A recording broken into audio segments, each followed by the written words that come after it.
क्यों करते हो? पता नहीं शाम तक जीवित रहें कि ना रहें, हमें भरोसा नहीं, तो हम संकल्प क्यों करें? भाई मैं ये करूंगा, ये संकल्प तो वो करे जिसको कल का भरोसा हो। अपने लोग तो ऐसे मृत्यु लोक में है कि अगले सेकंड का भरोसा नहीं। तो ऐसी प्रार्थना करनी चाहिए कि हे प्रभु, यदि आपने मुझे जीवन दिया, सामर्थ्य दिया, समय दिया, तो ऐसी हमारी भावना बन रही कि हम 108 परिक्रमा कर लेंगे। और अगर नहीं समय, नहीं शरीर सामर्थ्य रही, तो हम एक को नहीं करेंगे, तो कोई अपराध नहीं लगेगा। अगर संकल्प ले लिया कि अब 108 करेंगी, तो अब करना चाहिए। फिर देखो, संकल्प पूरा करना चाहिए। तो अभी इस जान तो शरीर में है ही, तो संकल्प के लिए फिर उसी कार्य में लगा जाता है। पर हम सबसे प्रार्थना करते हैं संकल्प ना लिया जाए। कभी कोई अगर नियम लेने की बात हो तो ये जरूर छूट दे दे कि हे प्रभु, यदि हमारा स्वास्थ्य ठीक रहा, हमारा जीवन रहा, तो हम आपके ऐसा कर लेंगे। और अगर नहीं रहा तो आपने कोई संकल्प किया नहीं, तो पाप नहीं लगेगा। ऐसे थोड़ा अपराध बनने की होती है कि 108 की। मान लीजिए वो तब होता है जैसे कोई डील करते हैं ना, गोवर्धन महाराज मेरे पुत्र का नौकरी लग जाए, मैं 100 परिक्रमा करूंगी, तब जाके थोड़ा सा ऐसा ज्यादातर होता होगा, हाँ ऐसे पर भक्ति मिले ऐसा हाँ, तो कम ही होता है। हाँ तो करना चाहिए, फिर हमें लगता है करना चाहिए। पर अगर समय के पधार गया तो फिर कैसे कर पाएगा? मृत्यु लोक है और मरण धर्मा शरीर है, तो मुझे तो भरोसा 1 मिनट का नहीं है अपने शरीर का, कि 1 मिनट ही अगला जिएगा कि नहीं जिएगा। इसीलिए संकल्प विकल्प करने का अधिकार ही नहीं है। पता नहीं शाम तक जिएंगे, क्यों भाई? पक्का है किसी को? अब पता नहीं शाम तक जिएंगे कि नहीं, तो हम क्या संकल्प करें? हमें तो यही कि प्रभु जैसे चलावे वैसे चल रहे। परिक्रमा करवा दिया, परिक्रमा करने बैठे बैठे राधा राधा जप रहे, मांग के खा लिया, भगवान के भरोसे बाबा जी। ऐसे गृहस्थी में अपने धर्म कर्म किए, जब समय मिला तो परिक्रमा कर गए। अच्छा, प्रार्थना करना स्वामी से कोई गलत बात नहीं कि हमारे बच्चे की नौकरी लग जाए, हमारा काम बन जाए, जरूर करो। भगवान से नहीं करोगे तो किससे करोगे? करना चाहिए। पर ये करके कि हमारी कामना पूर्ण कर दो, हम इतना करेंगे, फिर बंधन हो जाएगा। हम इतना क्यों करें, तुम्हारी परिक्रमा करेंगे हमारा काम पूर्ण? स्वार्थी हो क्या? हमारे पिता हो, हमारे स्वामी हो, हमारी जरूरत है, मांग रहे कि प्रभु हमें एक संतान दे दो, हम आपको कुछ करेंगे। ये हम में बस नहीं, हमारे पास तो जो कुछ दिया हुआ सब आपका है नाथ। स्वाभाविक 108 परिक्रमा लग जाए, कोई बात नहीं। संकल्प मत करो, मांग जरूर लो, तुम्हें मांगना है।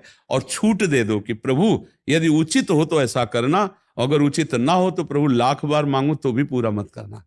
ये भक्तों की मांगे होती हैं, ये सत्संगियों की मांगे होती है कि नाथ मेरी आवश्यकता तो है, पर अगर आपको उचित लगे तो आप दे देना, और अगर उचित ना लगे तो मेरे मांगने पर भी आप ना देना। ये जब ये बात बनी रहती है कि जितना नाम जप होना चाहिए उतना नहीं होता, उतना, ये बात तो हमारे में भी है। इतनी पीड़ा तो हमको भी बनी रहती है कि जितना होना चाहिए उतना नहीं होता।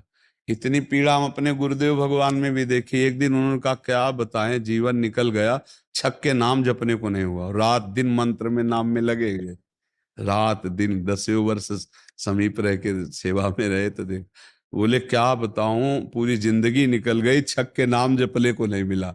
तो भगवत भजन करने वाले में भजन की इतनी भूख बढ़ जाती है कि रात दिन भजन करने पर भी उसको ऐसा अनुभव होता है कि जैसा होना चाहिए वैसा। यही अखंड भजन बनाता है, यही अखंड। पर इस अखंड भजन होते हुए भी रोना आएगा कि प्रभु मुझे भजन करने की रुचि दे दो। यही भजन, असली भजन का ही फल है। भजन करते हुए भजन की इतनी भूख होना कि भगवान से भजन ही मांगना कि प्रभु मुझे भजन करते। अभी वो भजन नहीं होता जैसा प्रेम से होना चाहिए। हर एक महात्मा को, हर एक भजनानंदी को अनुभव होगा। और ये अगर हुआ तो भजन अखंड होने लगेगा। क्योंकि हम जिसकी पीड़ा महसूस करते हैं उसको हम भूलना कैसे बर्दाश्त कर पाएंगे? तभी वो अखंड स्मृति कर पाता है। और जो संतुष्ट हो जाता है भजन में, वो भजनानंदी नहीं होता।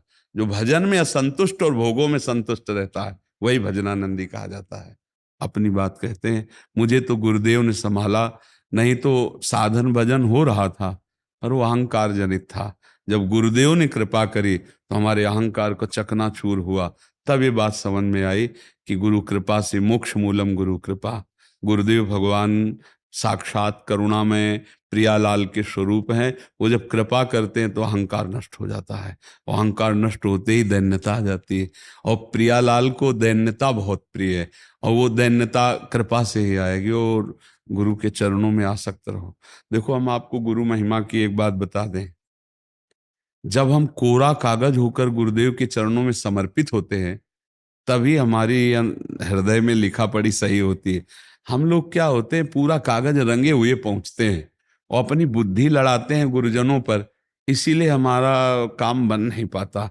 यदि हम बच्चा बन के गुरु के चरणों में जाएं, जैसा बोले वो और वैसा करने लगे, तो गुरु को भी पता नहीं चलेगा। ऐसे शिष्य की उन्नति हो जाएगी अध्यात्म की, क्योंकि उसने उनको भगवान माना है। देखो, एक हम प्रसंग कई बार सुना चुके हैं।